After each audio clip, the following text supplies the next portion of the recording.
নমস্কার, আমি ভাস্বতী আর আপনি দেখছেন আপডেট বাংলা ইউটিউব চ্যানেল। রইল আজকের সব থেকে বড় 12টি প্রধান খবর, দেখে নিন এক নজরে আজকের হেডলাইন্সগুলি। বাংলার মুখ্যমন্ত্রীর চাপে মাথা নোয়ালো কেন্দ্র, মোদির জিএসটি ঘোষণার পরেই বিস্ফোরক কুণাল ঘোষ। রাত কাটিয়েছে নিহত ছাত্রীর সঙ্গে, রামপুরহাটের অভিযুক্ত শিক্ষক গ্রেপ্তার হতেই ফাঁস বড় তথ্য। ট্রাম্প মোদির সাঁড়াশি চাপে দেশবাসী, মার্কিন ভিসা নীতিতে মানুষের পাশে বাংলার মুখ্যমন্ত্রী। পরকীয়া থেকে পরিণয়, থানাতে কাকার সামনে কাকির স্মৃতিতে সিঁদুরে রাঙিয়ে দিল যুবক। এসআইআর প্রক্রিয়া সম্পন্ন করার সময়সীমা বেঁধে দিল নির্বাচন কমিশন। 2019-2034-এও প্রধানমন্ত্রী পদে মোদি। অপরদিকে অবসর জল্পনা উড়িয়ে ঘোষণা রাজনাথের। দাপুরে সিপিএম নেতা সহ কাতারে কাতারে মানুষ যোগ দিলেন তৃণমূলে। বিধানসভা ভোটের আগেই খেলা ঘোরালো টিএমসি। মিলছে দুর্গা অঙ্গনের জমি, জিএসটিতে 20,000 কোটি টাকা। পুজো উদ্বোধনে গিয়ে কি বার্তা মমতার।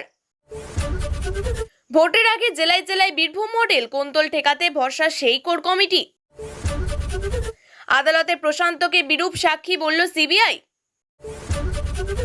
শ্রী চৈতন্যের উত্তরাধিকারী মমতা, কারণটাও ব্যাখ্যা করে দিলেন ঋতব্রত। কাউন্সিলর হতে পারবেন না ওয়ার্ড সভাপতি, 26-এর আগে আরো কঠোর তৃণমূল। প্রিয় দর্শক, আপনাদের একটা লাইক আর একটা কমেন্ট আমাদের জন্য অনেকটা অনুপ্রেরণা দেয়। তাই প্রতিদিনের নির্ভরযোগ্য বাছাই করা খবর পেতে আমাদের আপডেট বাংলা চ্যানেলটিকে সাবস্ক্রাইব করুন এবং প্রধান খবরগুলি জানতে ভিডিওটি শেষ পর্যন্ত দেখুন, কারণ প্রতিটা মুহূর্তে রয়েছে গুরুত্বপূর্ণ খবর।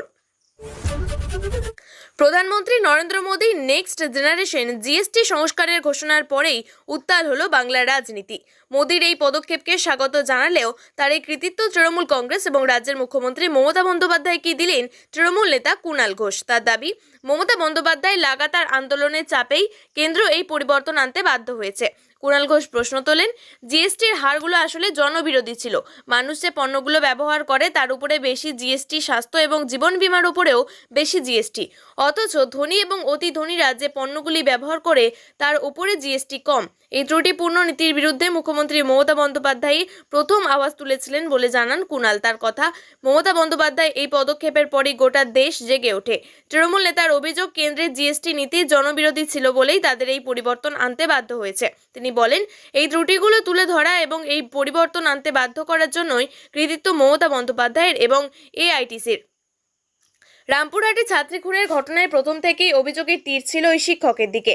28 আগস্ট শেষবারের জন্য বাড়ি থেকে টিউশন পড়তে যাওয়া, তারপরেই নিখোঁজ হয়ে যায় ওই নাবালিকা ছাত্রী, যা ঘিরে তৈরি হয় উত্তেজনা। এই ঘটনায় স্কুলের ভৌতবিজ্ঞান শিক্ষক মনোজ কুমার পালের বিরুদ্ধে অভিযোগ তোলে পরিবার, অভিযোগ তোলেন স্থানীয়রাও। এরপরই চলে স্কুল ঘেরাও। উন্মত্ত জনতা থেকে অভিযুক্ত শিক্ষককে উদ্ধার করে নিয়ে আসে পুলিশ। বেধারক বেশ কয়েকদিন আটকে রাখা হয় তাকে, কিন্তু তার বিরুদ্ধে ওই সময় বিন্দুমাত্র প্রমাণ পায় না পুলিশ। ফলত দিন পাঁচেকের মাথায় ছেড়ে দিতে হয় অভিযুক্ত শিক্ষককে। পুলিশি হেফাজত থেকে যুক্ত হতেই তিনি দ্বারস্থ হন রামপুরহাটের এক আইনজীবী অনিন্দ্য সিংহের কাছে। ছাত্রের নিখোঁজ ঘিরে কি কথা হয়েছিল তাদের মধ্যে? আইনি পরামর্শ নাকি খুনের ঢাল? কোন উদ্দেশ্যে গিয়েছিলেন অভিযুক্ত শিক্ষক? অন্যদিকে সংবাদ মাধ্যমকে সেই সমস্ত নিয়েই মুখ খুলেছেন ওই আইনজীবী। তারিখে দেখা করতে আসেন, আমি তো বলেছিলাম কোর্টে আসতে, কিন্তু উনি ব্যক্তিগতভাবে দেখা করতে চেয়েছিলেন। তার সংযোজন, আমি ওনাকে নানানভাবে আশ্বস্ত করার চেষ্টা করেছিলাম, কারণ প্রথম দিকে সরাসরিভাবে ওনার বিরুদ্ধে কোনো অভিযোগ দায়ের হয়নি, কিন্তু উনি খুব চিন্তিত ছিলেন। এরপর আর একদিন তিনি আমার বাড়িতে আসেন। সেদিন বলেন 28 তারিখ অর্থাৎ নিখোঁজ হওয়ার দিন ওই ছাত্রীর সঙ্গে দেখা করেছিলেন তিনি। তার মন ভোলাতে বাইকে চাপিয়ে ঘুরতে নিয়ে যান। বীরচন্দ্রপুরে পুজো দেন, তারাপীঠ থেকে জামা কাপড় কিনে দেন, আর এইসব করেই অনেকটা দেরি হয়ে গেলে তাকে নিজের বাড়িতেই নিয়ে চলে যান। বললেন বাড়ি ফেরার কোনো প্রয়োজন নেই। আইনজীবী মারফত জানা গিয়েছে, সেই রাতে অভিযুক্ত শিক্ষকের বাড়িতেই ছিল ওই ছাত্রী। বাংলা থেকে প্রতিভাশালী গবেষক, প্রযুক্তিবিদদের কৃতিত্বের জন্য সুদূর মার্কিন মুলুক থেকে বহুজাগতিক সংস্থাগুলিকে ডেকে নিয়ে যায় প্রতিভাবানদের। বাংলা তথা ভারতীয়দের সেই কৃতিত্বই বজায় রেখেছে ক্ষুব্ধ মোদির বন্ধু ট্রাম্প, তাই বেছে নিয়েছে H-1B ভিসার। অন্যদিকে এর উপর নতুন আইন লাগু হয়েছে, আর তাতেই সমস্যায় পড়া ভারতীয়দের দিকে মোদী সরকারের দৃষ্টি নেই, তা বিদেশ মন্ত্রকের বার্তাতেই প্রমাণিত। আমেরিকার ঘাড়ে দায় ঠেলেই দায়মুক্ত হতে চেয়েছেন তারা। তবে গোটা বাংলার পরিস্থিতির উপরে নজর রাখছে। দুর্গোৎসবের শুরুতেই সেই প্রবাসী ভারতীয়দের জন্য প্রার্থনার পাশাপাশি তাদের জন্য ভাবনার কথা প্রকাশ করলেন বাংলার মুখ্যমন্ত্রী মমতা বন্দ্যোপাধ্যায়।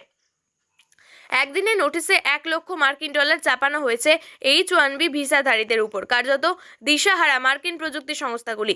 ঘোর অনিশ্চয়তার মধ্যে বহু ভারতীয় তড়িঘড়ি শনিবারই দেশে ফেরার জন্য বিমান থেকে নেমে গিয়েছেন, যার জেরে ফের নীতি বদল করেছে ট্রাম্প প্রশাসন। অন্যদিকে মাত্র কয়েকদিনের নোটিশে রাজ্যের উপার্জনের জিএসটি বন্ধ করেছে কেন্দ্রের মোদী সরকার।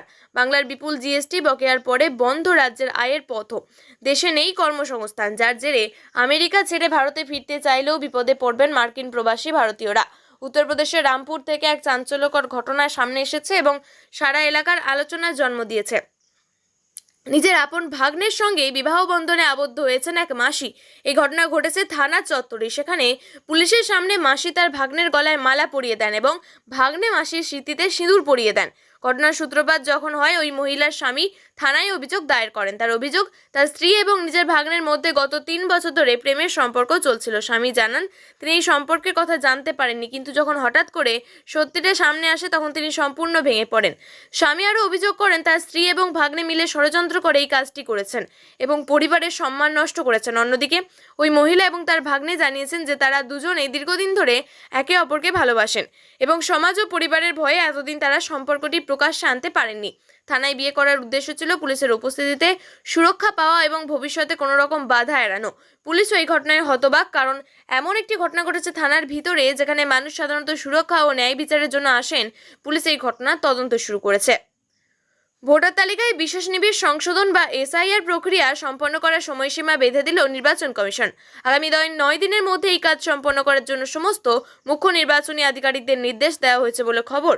সূত্রের খবর, 30 সেপ্টেম্বরের মধ্যে এই কাজ শেষ করার কথা বলা হয়েছে কমিশনের তরফে। স্পেশাল ইন্টেন্সিভ রিভিশন বা এসআইআর অনুযায়ী রাজ্যের ভোটার তালিকা প্রকাশ করতে নির্দেশ দেওয়া হয়েছে কমিশনের তরফে। ইতিমধ্যেই দিল্লি সহ বেশ কিছু রাজ্য সেই কাজ ইতিমধ্যেই সেরে ফেলেছে, তবে বাকি রাজ্যের মুখ্য নির্বাচনী আধিকারিকদের এই কাজ শেষ করার জন্য নির্দেশ দেওয়া হয়েছে। গতবারের এসআইআর দরের প্রতিটি রাজ্যে ভোটার তালিকা প্রকাশ করতে হবে বলে জানিয়েছে কমিশন।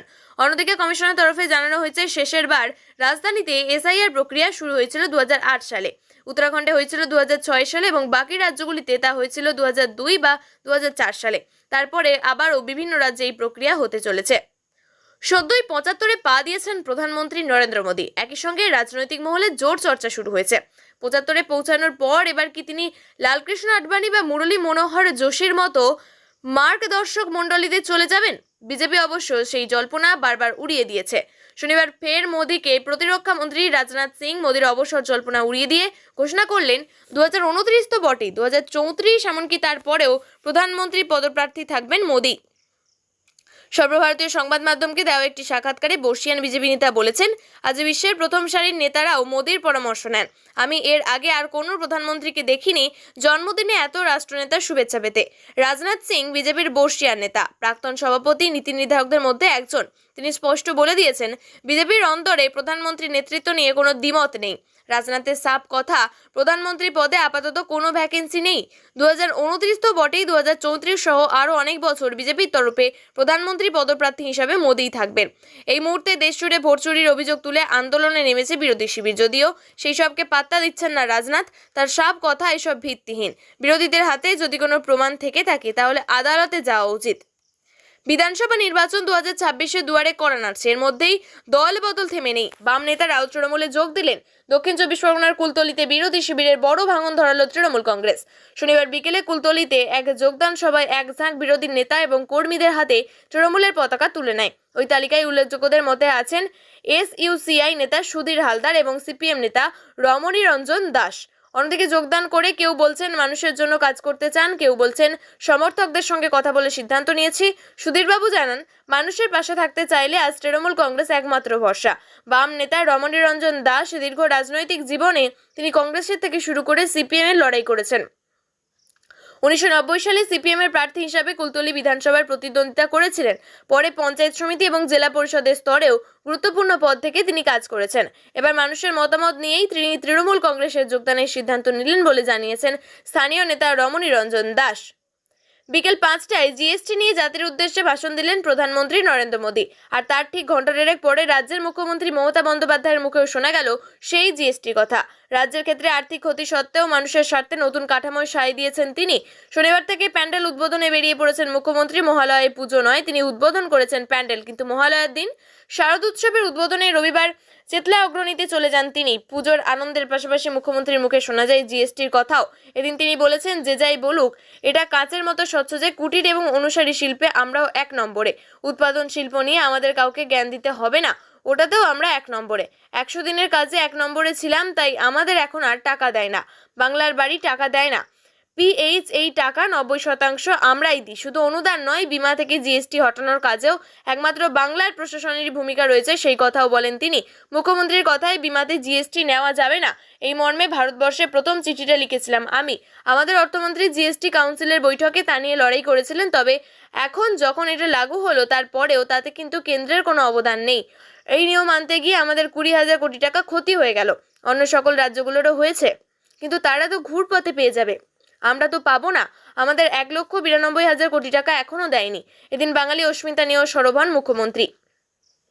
বাঙালি পরিযায়ী শ্রমিক দেখলে আক্রমণ করছে বলে বিজেপির দিকে অভিযোগ তোলেন তিনি। তার কথায়, বাংলায় কথা বলা পরিযায়ী শ্রমিক দেখলেই হোটেলে ঢুকতে দেবে না, কাজ করতে দেবে না, অত্যাচার করবে কেন? আমরা তো হিন্দিভাষী দেখলে এমন আচরণ করি না, আমাদের এখানে কেউ করে না। পাশাপাশি জগন্নাথ ধামের পর দুর্গা অঙ্গন তৈরির কাজ অনেকটা এগিয়েছে বলে জানান তিনি। তৃণমূলে এখন জেলায় জেলায় বীরভূম মডেল, ছবি দেখে অন্তত তেমনই বলছে রাজনৈতিক বিশ্লেষকরা।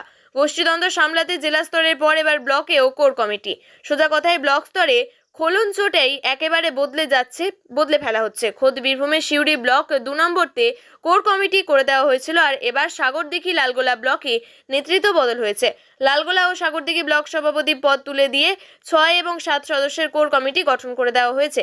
সাগরদিঘির কোর কমিটির আহ্বায়ক হয়েছেন বিধায়ক বাইরন বিশ্বাস, লালগোলার কোর কমিটির আহ্বায়ক হয়েছেন রুমা বন্দ্যোপাধ্যায়। বদল বহরমপুরের তৃণমূলের সাংগঠনিক ব্লক স্তরেও এই কোর কমিটির মডেল দেখা যাচ্ছে বহরমপুরেও। বহরমপুর সাংগঠনিক জেলার অন্তর্গত বহরমপুর টাউন সভাপতির বদলে নারুগোপাল মুখোপাধ্যায় আহ্বায়ক করে 8 সদস্যের কোর কমিটি গঠন করা হয়েছে। 21-এর বহরমপুর বিধানসভাতে জয়ী হয়েছে বিজেপি। এদিকে আবার ভরতপুরে 2টি সাংগঠনিক ব্লকের কোনো স্তরের কোনো নেতৃত্বের নাম সামনে না আনা হয়। এই ভরতপুরের বিধায়কই কিন্তু বিতর্কিত হুমায়ুন কবির। হুগলিতে বদল, অন্যদিকে হুগলির আরামবাগ এবং শ্রীরামপুর সাংগঠনিক জেলার ক্ষেত্রেও একই পথ অনুসরণ করা হয়েছে।